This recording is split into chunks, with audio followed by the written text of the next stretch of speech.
Հիմա կարող է հանրությունը համոզված լինել, որ ձեր իշխանության, ձեր թիմի իշխանության գալու բարակայում հարկային տերոր չի իրականացվի, հարկային վարչահարություն չի իրականացվի եւ նաեւ խոսեցինք շրջանառության նահանգի ընդհանրապես վերացման մասին, օրինակ կա այլ քաղաքական ուժ, իրենք էլ ասում են, որ փոքրուչի բիզնեսը պետք է ազատվի հարկերից, ընդհանրապես այդ դեպքում բյուջեի եկամուտները ինչպես են պատկերացնում ապահովել, ինչ միջոցներով պետք է գոյանա, որպեսզի օրինակ թոշակներ եւ այլ գործողություններ իրականացվեն։ Շատ լավ։ Տեսեք, հարկային նոր համակարգի հետ կապված փոփոխությունները բազմավեկտոր են ու բազմաբնույթ։ Երբ որ մենք արդյունաբերական գոտիներից խոսեցինք, մենք ասեցինք, որ այդտեղ լինելու է գրեթե զրոյական հարկային համակարգ, բայց այնուամենայնիվ լինելու է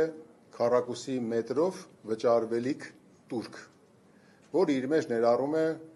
նաև այլ ծառայությունների մատուցում պետության կողմից, որտեղ պետությունը կամ պետության կողմից հավատարմագրված կառույցը, շահագործողը արդյունաբերական գոտու,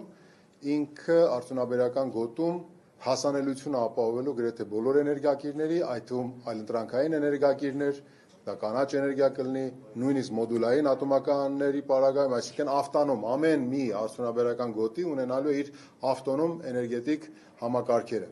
Բացի դրանից նաև հասանելիություն լոգիստիկ։ Այս ամբողջի շահագործման հետ կապված եւ քառակուսի մետրի հետ որոշակի հաշվարկով լինելու է տուրք, որը գնալու է պետական գանձարան։ Հիմա մենք ակնկալում ենք, որ այսօրվա հարկային եկամուտները, որոնք պետական բյուջեի եկամուտների շուրջ 95%-ն են, մենք կարողանալու ենք ապահովել հավելյալ հարկային եկամուտներ, որը որ մեզ թույլ է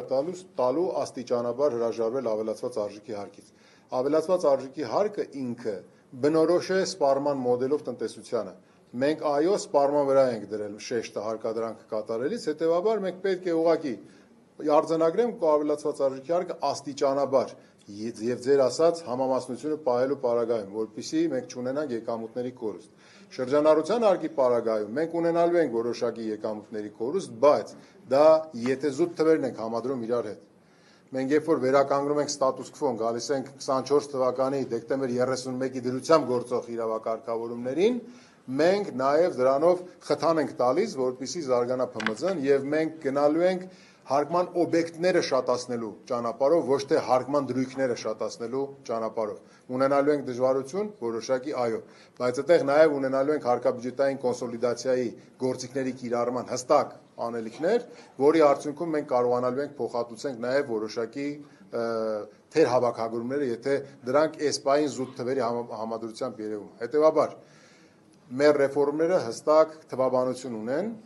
եւ սա այն ֆորմատը չի, որ ես ներկայացնեի շատ ավելի ընդլայնված, սա ըստ էության անոնսն է, թե մենք ինչ ենք անելու, կարծում եմ, որ մենք այս շատ մոտ ապագայում շատ ավելի մանրամասն տեղեկատվությամբ կներկայացնենք հանրությանը, թե մեր ռեֆորմները ինչպիսի ազդեցություններ են ունենալու, որ լինենք ավելի հասկանալի։ Ինչ վերաբերում է ձեր այն հարցին, որ այլ քաղաքական ուժ, օրինակ հայտարարում է զրո հարկ ՓՄԶ-ին, գաղափարախոսական առումով ես որպես հարկային մասնագետ նախ մասնագիտական տեսանկյունից դրան համաձայն չեմ։ Եվ նաև իմ խոսքի մեջ ասեցի, մենք բոլորս պայմանավորվել ենք, որ մենք բոլորս պետք է հարկ վճարենք։ Հարցը հարկ վճարելու չափի մեջ է։ Հետևաբար հարկ չվճարելը